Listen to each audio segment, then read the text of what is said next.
Vous êtes bien sur le plateau de votre quotidienne et week-end F. C'est tous les jours, midi, 18h, 23h, sur la chaîne numéro 23 de votre satellite, mais aussi sur la chaîne numéro 7 de la box SFR. Et bien sûr, en live streaming Facebook à l'heure où on vous parle.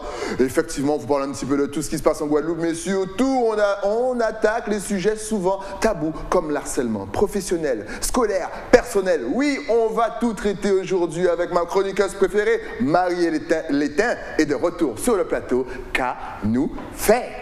Qu'a nous fait? Bonjour Staïlé, bonsoir pour ceux qui prennent... Bon, parce que c'est à midi, 18h et 23h, donc encore une fois, tout passe. Bonjour, bonsoir. Bonjour, bonsoir. Eh bien, c'est un plaisir de te retrouver. Hein. Et puis, chroniqueuse préférée, j'adore. Hey, tu as vu? Non, parce que tu as le style, regarde, l'écharpe, la dame à l'écharpe. Je vais l'appeler comme ça. On va mettre son statut. Marie Létain, praticienne et tout, mais dame à l'écharpe. La mode. Hey, ça c'est... Alors, on va parler d'harcèlement. Tout d'abord, avant d'attaquer voilà, les diverses phases d'harcèlement, qu'est-ce qu'un harcèlement? Alors, qu'est-ce que le harcèlement? S'il faut donner une définition au harcèlement, le harcèlement, c'est une forme de persécution, de guerre des nerfs, de guerre d'usure. Voilà, on va dire ça, persécution. Mais d'où ça vient? C'est-à-dire que concrètement, je vais l'appeler le bourreau. Voilà, c'est lui qui harcèle. Le bourreau. Que tire le bourreau de l'harcèlement, justement? Waouh. Bon, est-ce qu'il a un plaisir perso? Est-ce que ça fait du bien? Est-ce que c'est pour rentrer dans la société? Pourquoi l'harcèlement? C'est-à-dire, on ne va pas juger, la personne qui harcèle. Parce que quelquefois, cette personne, elle n'est que le porte-parole de quelqu'un en dessus. Voilà. Donc, évidemment, dans le cas de harcèlement, il y a un but. Ouais.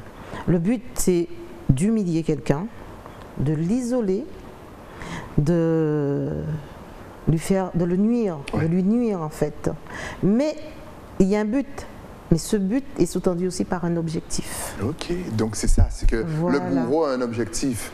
Et on a souvent l'impression que l'harcèlement ne se fait pratiquement jamais tout seul. Ça peut arriver, mais dès qu'on regarde, que ce soit à l'école, au boulot ou ailleurs, c'est souvent un groupe qui harcèle une seule personne. Ça peut être un groupe qui harcèle une personne, mais ça peut être aussi une personne qui est déléguée quelque part pour mettre en place une certaine forme de harcèlement pour obtenir un objectif. Et souvent, ça se trouve, ça peut se retrouver dans le cadre professionnel. D'accord. Eh ben, ça tombe bien, tu me tends la perche dans le cadre professionnel. Ça arrive quand, comment, où et souvent sur qui?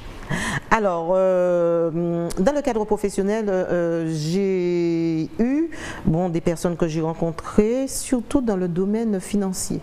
D'accord. Voilà, au niveau des banques. Donc, il y a des personnes qui mettent en place des systèmes de harcèlement pour pousser quelqu'un, par exemple, à la démission. Donc, ça repose sur l'humiliation. On humilie la personne, on l'isole. On le dévalorise, on la dévalorise. Et là, c'est, comme dirait l'autre, c'est assez difficile à vivre pour l'autre. Parce qu'à la base, elle ne comprend pas ce qui lui arrive. Elle ne comprend pas ce qui lui arrive.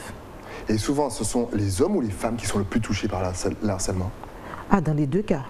Dans les deux cas, parce que, le harcèlement professionnel, pour revenir là-dessus, ah oui, il y a une forme de harcèlement professionnel aussi que l'on trouve surtout au niveau politique, c'est-à-dire dans les collectivités. Donc, beaucoup de personnes d'une certaine collectivité de Guadeloupe ont entendu parler de Guantanamo. De Guantanamo. Ben voilà, Guantanamo, à Basse-Terre, on en a entendu parler. Donc, et là, c'est-à-dire, les gens ne se rendent pas compte de l'impact psychologique et que cela peut avoir sur la personne qui subit cet harcèlement. Le harcèlement peut entraîner à des suicides. Je ne parle même pas de la détresse psychologique, des dépressions, etc. Certaines personnes vont jusqu'à se suicider. Ah ouais. Écoutez, on a entendu parler, on a un nouveau qui arrive, il te met au placard. Exact. Et en Guadeloupe, on a eu un grand placard qui s'appelait le Guantanamo. Est-ce que tu peux nous parler de Guantanamo, justement? Ça se passait comment? Pour qui? Sur qui? Quand? Rapidement, bien sûr, on ne va pas tout développer en détail. Pour le reste, il y a Google. Bon, en fait,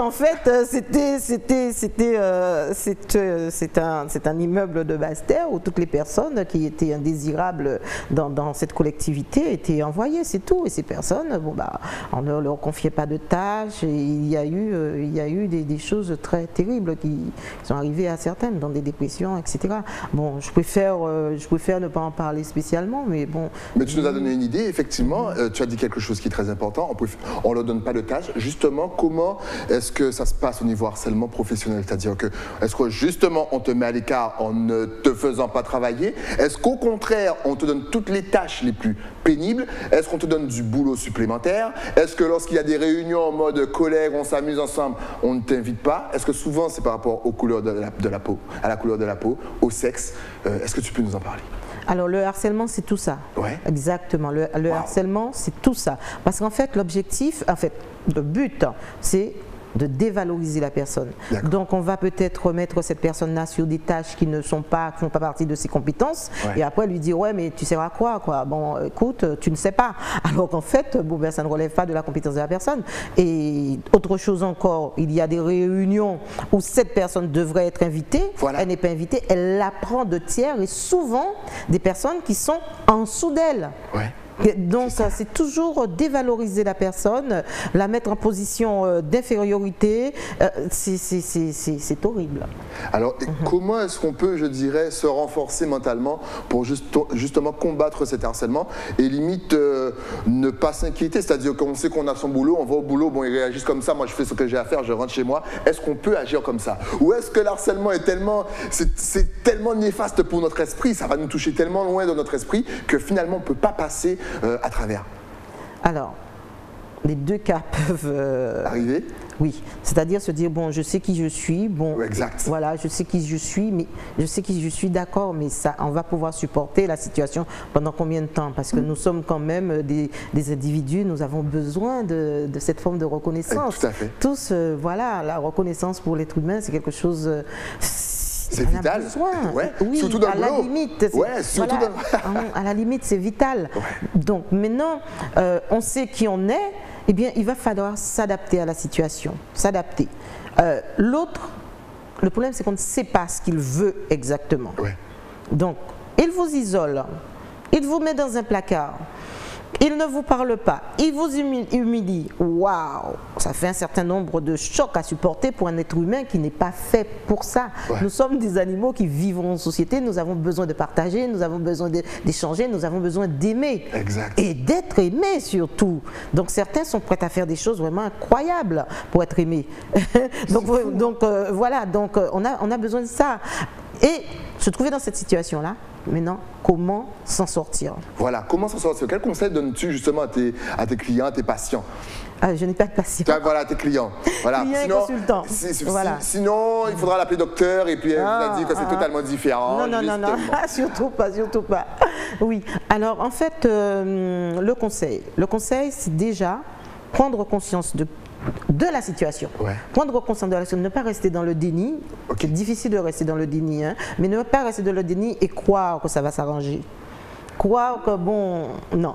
Parce que par exemple, quand on prend l'exemple d'un établissement financier où on vous envoie un nouveau N+1 et il vient pour faire du nettoyage, écoutez, ça ne va pas changer. Donc maintenant, c'est prendre conscience de la situation et se dire maintenant que c'est comme ça, qu'est-ce que je fais? D'accord. On a besoin de vivre, on a besoin de manger, on a besoin de payer ses charges. Exactement. Eh bien, la personne la plus importante, c'est qui? Je reste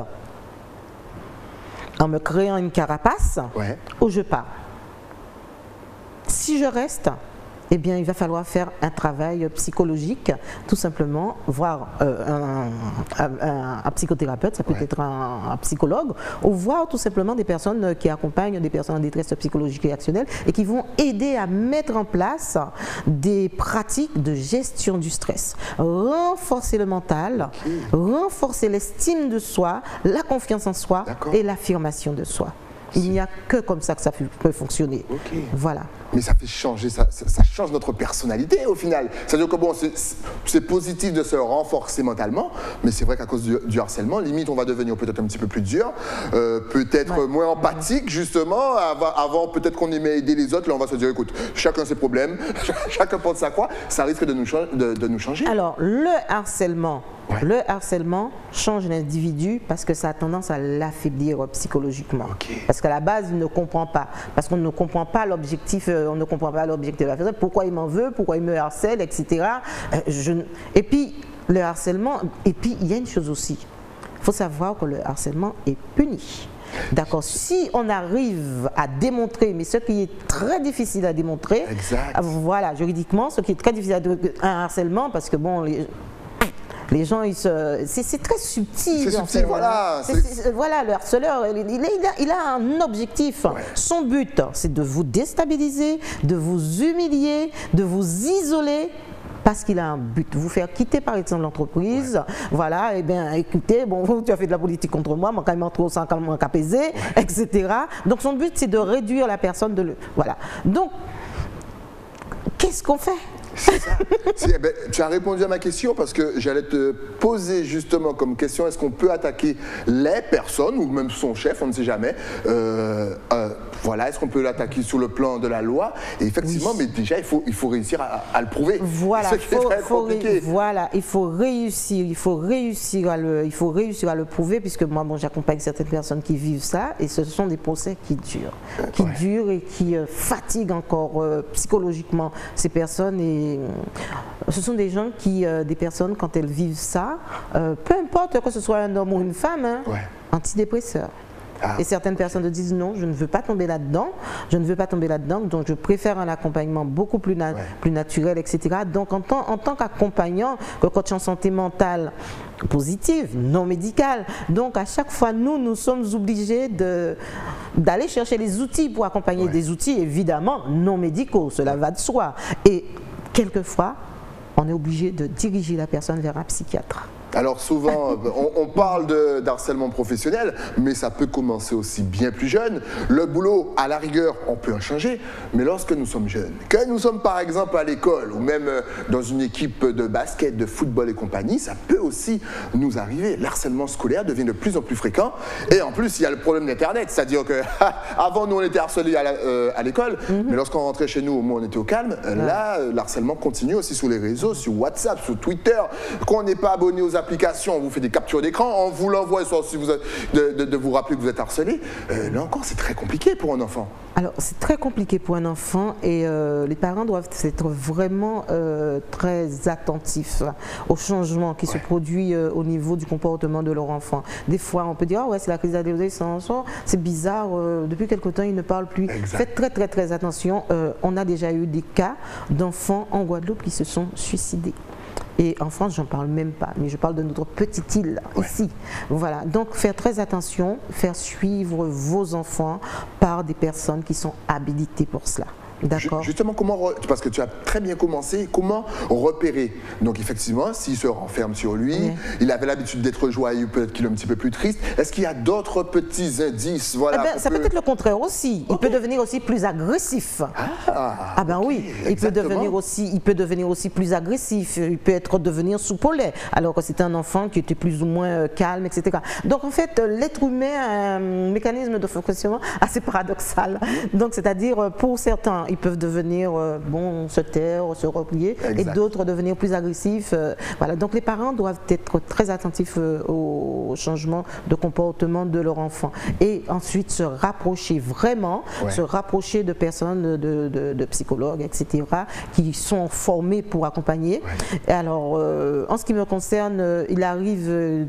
J'ai certains psychologues qui m'envoient des clients, même des enfants, parce qu'en fait, grâce à des thérapies brèves comme la PNL, l'hypnose, le Reiki, on arrive vraiment à apaiser la tension, etc., permettre à l'enfant de se décontracturer, d'être beaucoup plus zen, donc la souffrance, diminuer sa souffrance, et grâce à l'hypnose, en fait, de l'aider à renforcer son mental, à développer son estime de soi, parce qu'un enfant qui est harcelé, même un adulte, quand on est harcelé... Déjà un adulte, on a vécu assez de temps pour avoir une certaine carapace, déjà, alors un enfant qui est tout, je vais dire, qui vient d'arriver sur la planète Terre, au bout de 12-13 ans déjà, il n'est pas trop formé, c'est vrai que les pics, ça atteint un petit peu plus facilement. Voilà, donc il y a du harcèlement par rapport à la couleur de la peau, la manière dont l'enfant s'habille. Et puis s'il est gros, s'il est trop maigre, s'il est trop grand, s'il est trop petit, C'est pire, mais ça va encore, c'est encore pire. S'il est trop intelligent. S'il est trop intelligent. Non, mais c'est incroyable. C'est fou.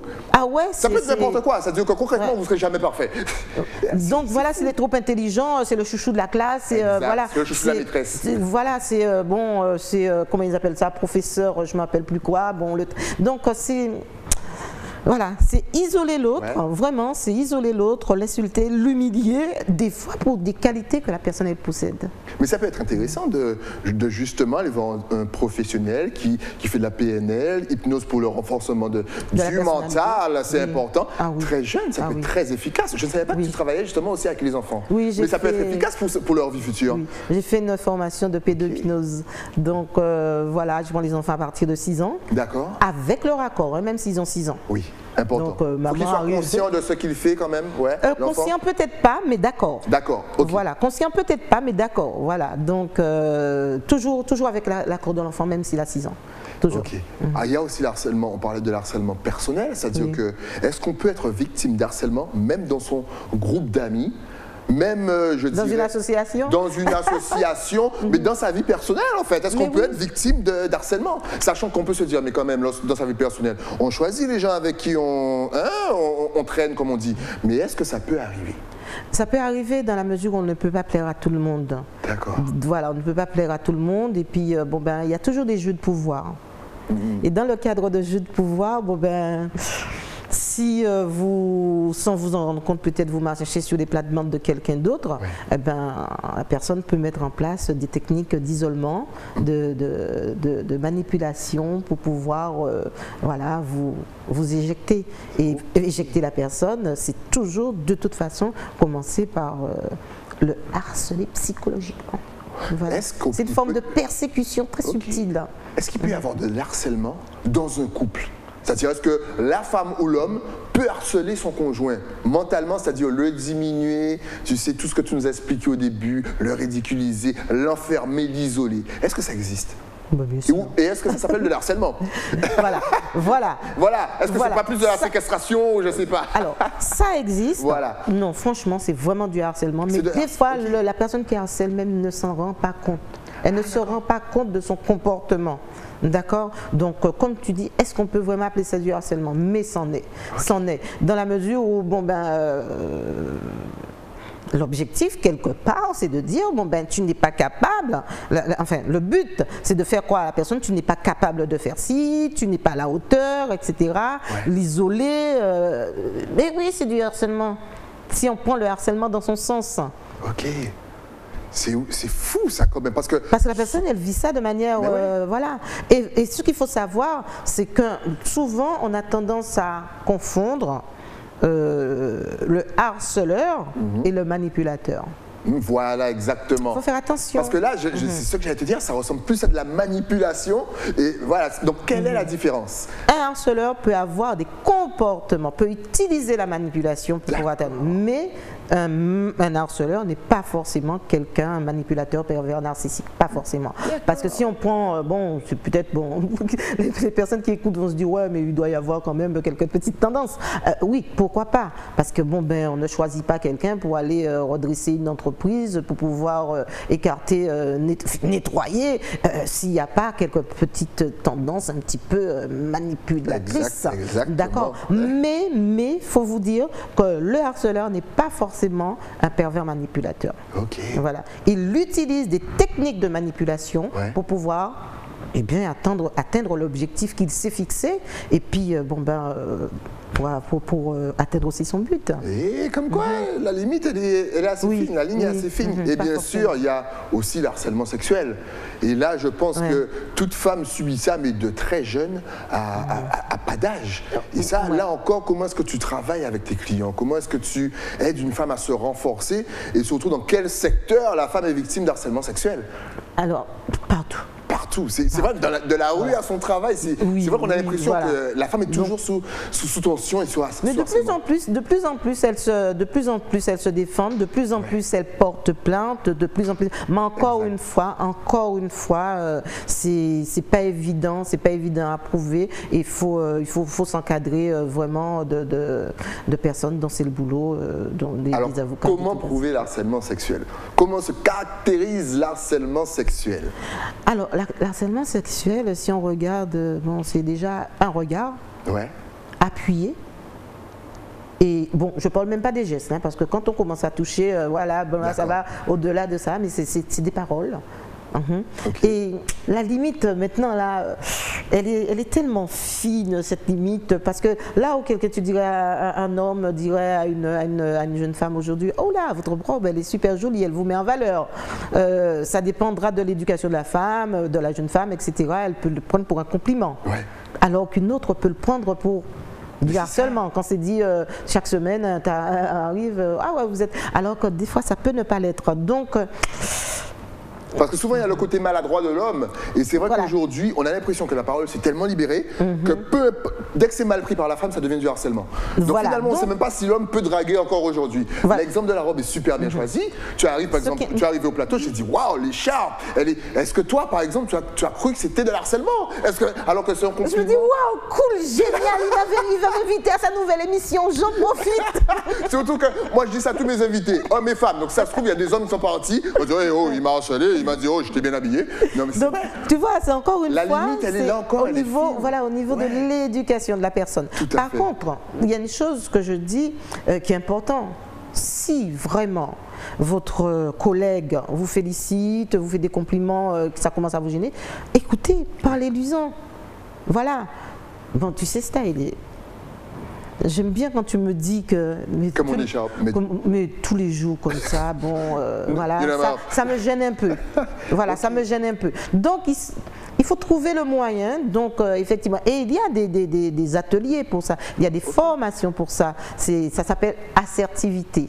Donc c'est basé sur la communication non violente, nous on appelle ça aussi l'affirmation de soi, c'est-à-dire, comment s'emmerder, moi tous les jours, belle, tous les jours. Mais la personne, elle n'est peut-être pas dans cette dynamique, elle peut aussi l'être. En revanche, pourquoi ça vous embête, ou alors vous n'avez pas le courage de lui dire. Donc il faut apprendre à avoir suffisamment d'estime de soi pour pouvoir s'affirmer et dire, pas devant tout le monde, hein, ça se fait pas comme ça. Et il y a une technique aussi pour le faire. Lui dire, bon, j'ai observé que, bon, et on parle des faits, voilà.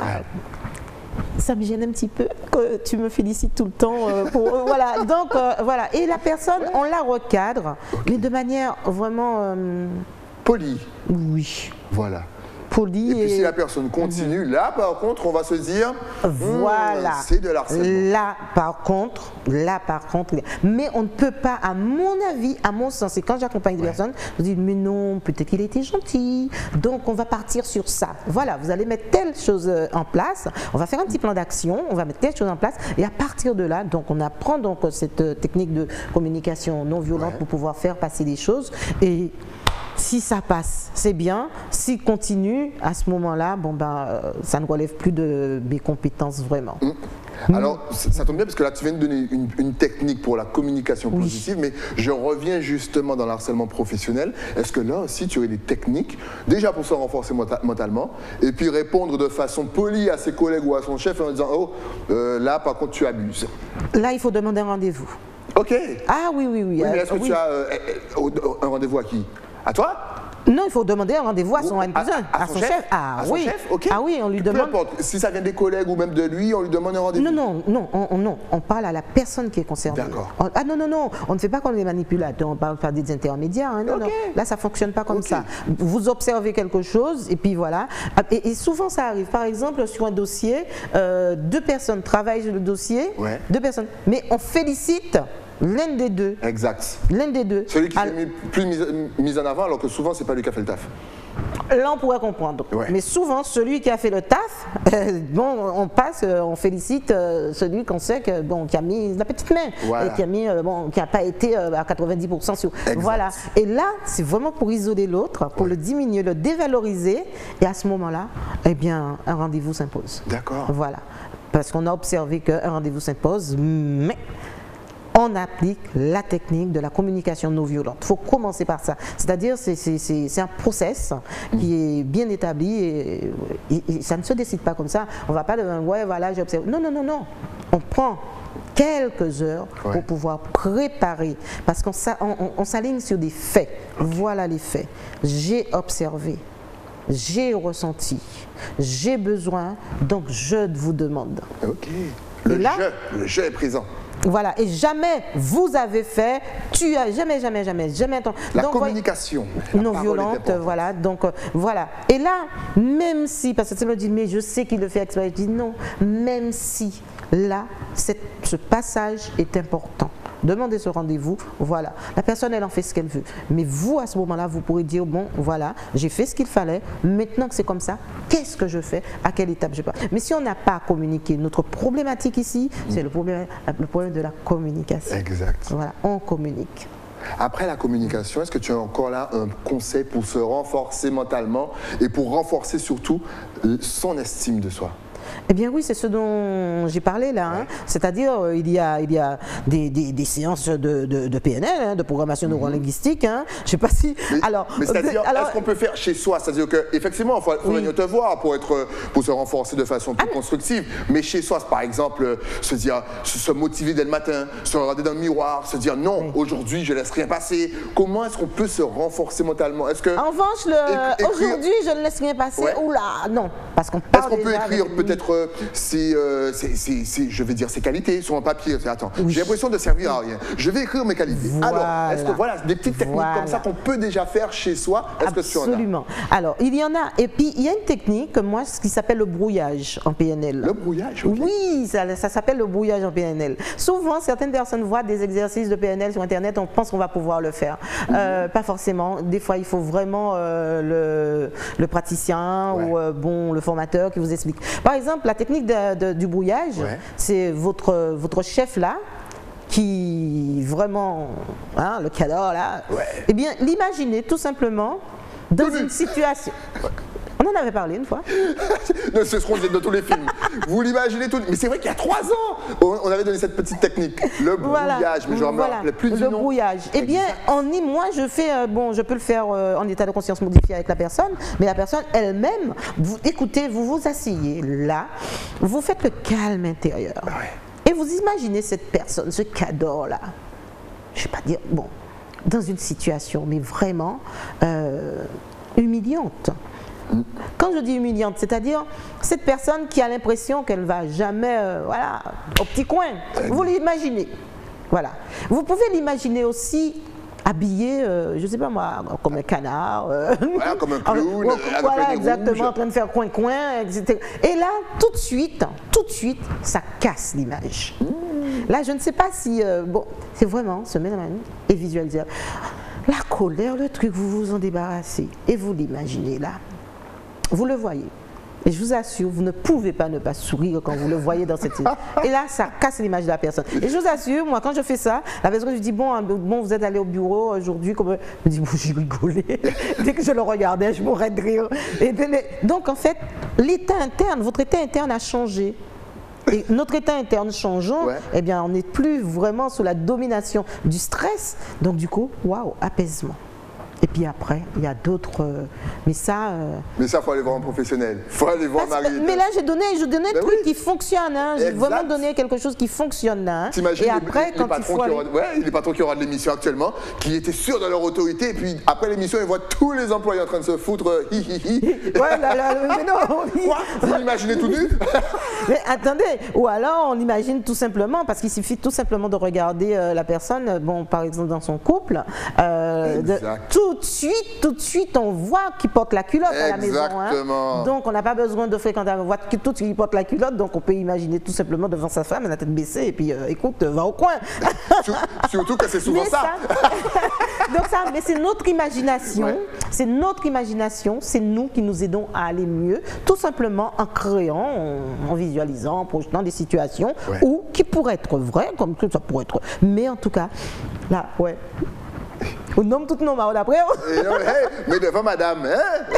Voilà, et puis voilà. Ça la ramène moins, ça. Voilà. Mais ça peut être vrai au fond, on s'en fiche. Ça s'appelle c'est la technique du brouillage. La technique, retenez cette technique, la technique du brouillage, c'est super. Il y a beaucoup d'harcèlement ici en Guadeloupe. On parlait justement de notre petite île au début. On se disait qu'on restait ici. Est-ce qu'il y a beaucoup d'harcèlement? On a tendance à se dire, mais on est tous frères et sœurs, on vit sur une petite île, on devrait tous bien s'entendre. Mais est-ce que finalement, nous sommes victimes d'harcèlement?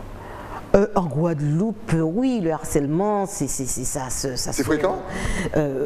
Fréquent, je ne saurais dire, parce que tu sais, c'est toujours, il faut toujours s'appuyer sur des analyses, etc.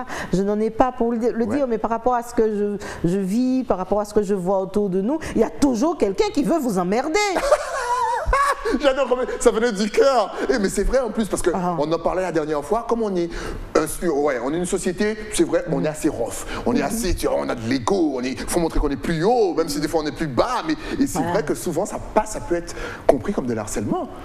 Ah ouais. Mais on va pas faire ça, mais au tabac, ça. On pointe alors, toujours du doigt. Alors le harcèlement, c'est répétitif, hein. Ça peut être une fois comme ça. Une fois comme ça, on vous dit ça, bon, ben, écoute, tu reviens le mois prochain, bon. Mais le harcèlement, il est répétitif, d'accord? C'est vraiment une certaine forme de guerre d'usure. On te prend à l'usure, c'est psychologique, on veut t'emmerder. Voilà. Et il y a un objectif derrière. Voilà. Donc, c'est ça. Donc, c'est ça. Donc voilà quoi, c'est... la vie, on est harcelé. On peut être harcelé, voilà. Mais là, c'est tout simplement sa capacité à résister. Résilience. Voilà. Résilience. Voilà. Soyez fort mentalement. Si vous ne savez pas comment faire, il faut aller voir Marie Létain tout simplement. Voilà. Comme on dit chez nous, il y a quelque chose, il y a une phrase qui est très importante, enfin pour moi, que l'on dit chez nous. Au cas plier, mais au pas casser. Et pour plier, ne pas casser, il faut avoir une force mentale. Exact. Voilà, il faut avoir de la force mentale. Il faut avoir de la force mentale. Alors on a vu l'harcèlement professionnel, personnel, scolaire, sexuel. Est-ce qu'il y a d'autres harcèlements? Est-ce qu'on a oublié un harcèlement? Certainement. Certainement, mais en tout cas, je pense que ceux-là, ce sont les plus fréquents, ceux qui reviennent le plus. Et la meilleure technique, encore une fois, c'est de se renforcer mentalement, de se renforcer psychologiquement. Psychologiquement. C'est-à-dire, là, c'est l'estime de soi, la valeur que je me donne. Quelle est ma valeur? Point barre. Et quand on sait ce que l'on vaut, ce que l'on est, eh bien, on arrive à gérer ce type de situation. Par contre, si notre valeur repose sur la manière dont l'autre nous perçoit, on y a un problème, et un grave problème. Tu travailles souvent justement sur ça, sur arrête de juger ta valeur par rapport au regard des autres, mais juge par rapport vraiment à ce que tu vaux, prends conscience de ce que tu... Ça revient souvent comme problème ici? Alors en fait, dès que je reçois un consultant, parce qu'en fait la personne quand elle arrive, elle te dit toujours j'ai un problème de confiance en moi. Mais la confiance en toi, il faut savoir que ta confiance en toi repose sur ton estime de toi. Et ton estime de toi, c'est la valeur que tu te donnes. Exact. Voilà. Donc, quand on me parle de confiance en soi, bon, tout de suite, moi, je ne travaille jamais sur la confiance en soi. Je vais directement mesurer l'estime que la personne elle a d'elle-même. Et puis aussi, en l'écoutant, quand elle te dit, ouais, mais la personne, elle agit comme ça avec moi, c'est toujours la faute de l'autre. Voilà. Donc là, on se dit, waouh. C'est qu'il y a un problème d'estime de soi. On doit pouvoir se mettre en, comment je vais dire ça, se juger soi-même, voilà. Très bon sujet pour la prochaine fois, l'estime de soi. Vous voyez comment on trouve les sujets. En tout cas, n'oubliez pas que la technique du brouillage est super efficace. Vous voyez la personne qui vous harcèle dans une position assez délicate, soit dans son couple, elle ne domine pas, soit toute nue, soit en mode clown, soit en mode canard. Vous verrez, ça va passer tout seul. Alors là, quoi, en train de sauter partout. Exact, ça passe, ne vous prenez pas la tête. Alors vous connaissez votre valeur. Vous rigolez. Et le fait de rigoler, quand on arrive, alors moi je trouve ça génial. Je dis alors comment ça s'est passé? Ou alors on m'envoie un petit WhatsApp pour me dire, oh là Marie, qu'est-ce que j'ai rigolé. Maintenant quand j'arrive le matin, je rigole. Bon, en fait le but c'est ça, c'est de faire tomber la tension auprès de la personne qui subit ce... Voilà. Exactement, que de bons conseils. On l'adore. D'ailleurs, si on veut te poser des questions, si on veut venir te voir, parce que là, je pense que tu as motivé énormément de téléspectateurs. Est-ce que tu es connecté sur Internet? Est-ce que tu as un site Internet, un WhatsApp? Enfin bref, est-ce que tu es partout? Même Instagram, tu connais le principe. Ça s'affiche juste là. Oui, alors, je suis connectée partout, mais ce qu'il faut savoir, c'est qu'il suffit de taper format concept thérapie ou alors Marie Létain. Vous tapez Marie Létain, Google, tout partout. Voilà, de toute façon, ça s'est affiché. Il y a même un numéro de téléphone si vous voulez, mais effectivement, vous tapez format concept thérapie avec un Y sur Facebook. Létain Marie. Ah non, sur Internet. Sur Internet, carrément. Vous allez sur le net.